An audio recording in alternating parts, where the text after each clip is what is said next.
22장.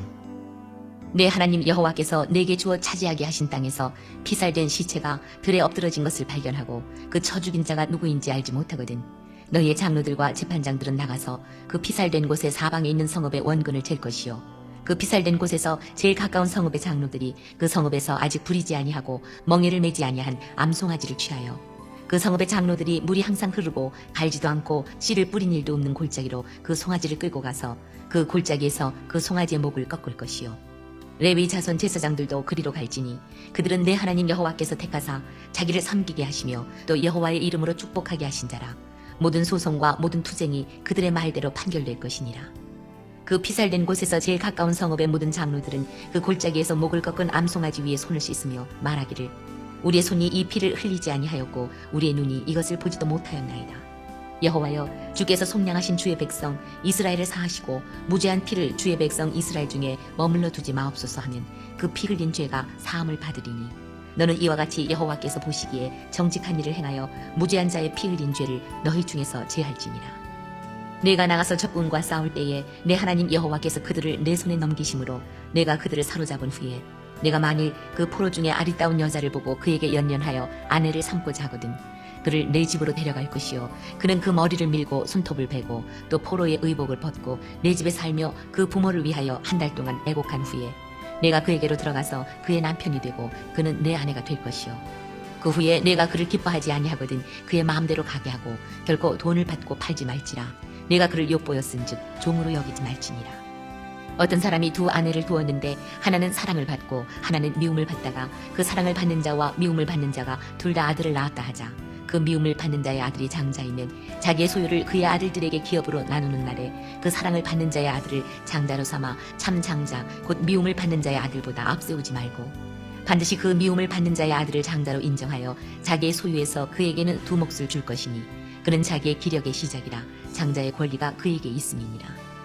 사람에게 완악하고 패역한 아들이 있어 그의 아버지의 말이나 그 어머니의 말을 순종하지 아니하고 부모가 징계하여도 순종하지 아니하거든 그의 부모가 그를 끌고 성문에 이르러 그 성읍 장로들에게 나아가서 그 성읍 장로들에게 말하기를, 우리의 이 자식은 완악하고 패역하여 우리 말을 듣지 아니하고 방탕하며 술에 잠긴 자라 하면 그 성읍의 모든 사람들이 그를 돌로 쳐 죽일지니 이같이 내가 너희 중에서 악을 제하라. 그리하면 온 이스라엘이 듣고 두려워하리라.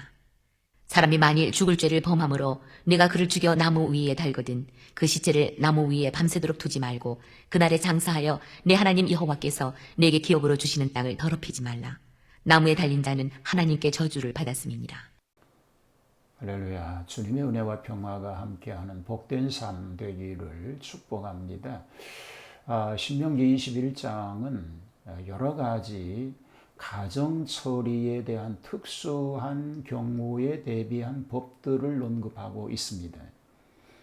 신정국가인 이스라엘에서는 종교의식을 거행함으로 사건을 처리하도록 하였으니 하나님 중심의 나라인 만큼 사건 처리도 하나님 앞에서 해결받는 원리를 가르치고 있습니다. 살인자를 모르는 사건입니다. 자, 이 일은 전에 없던 새로운 기회가 생겨진 것입니다. 살인사건이 생겨서 범인을 잡지 못할 경우에는 사건 현장에서 제일 가까운 성읍 장로들이 송아지를 제물로 쓰기 위하여 잡아야 합니다. 그리고 손을 씻으며 하는 말이, 우리의 손이 이 피를 흘리지 아니하였고 우리의 눈이 이것을 보지도 못하였나이다.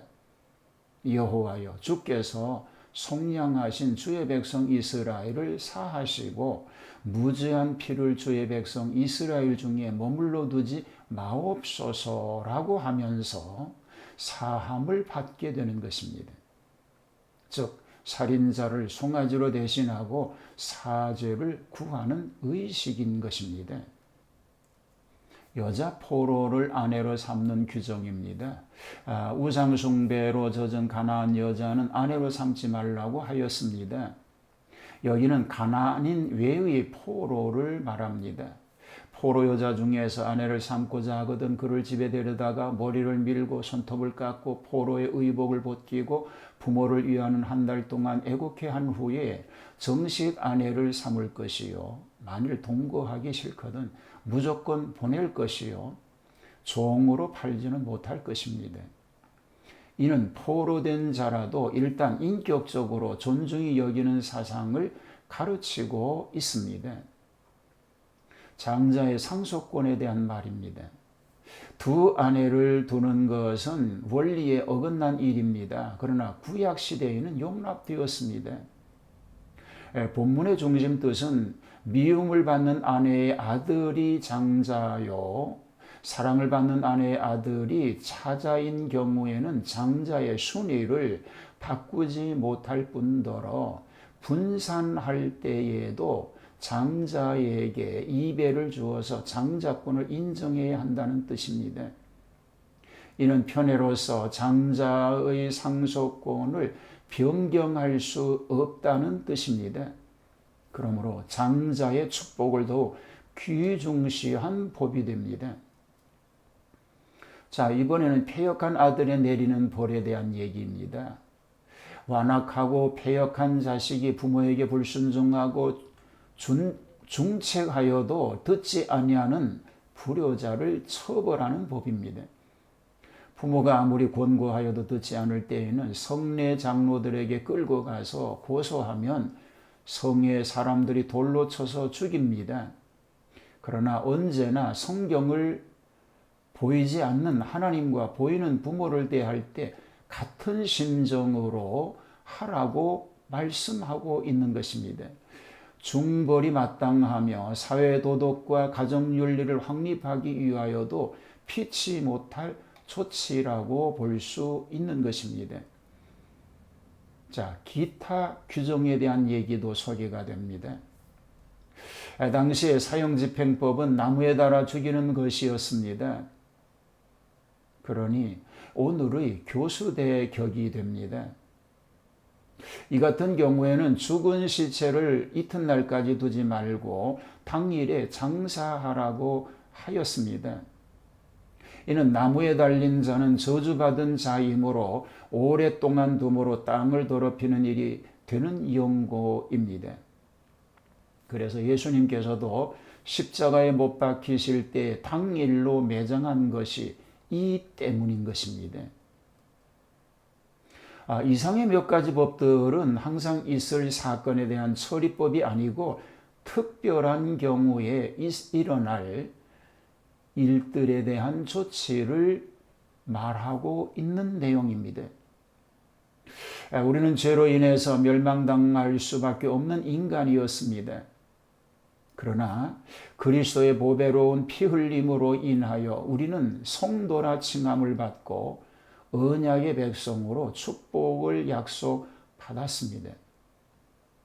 그리스도의 회복해야 하는 역사로 완전히 새로운 존재가 된 것입니다.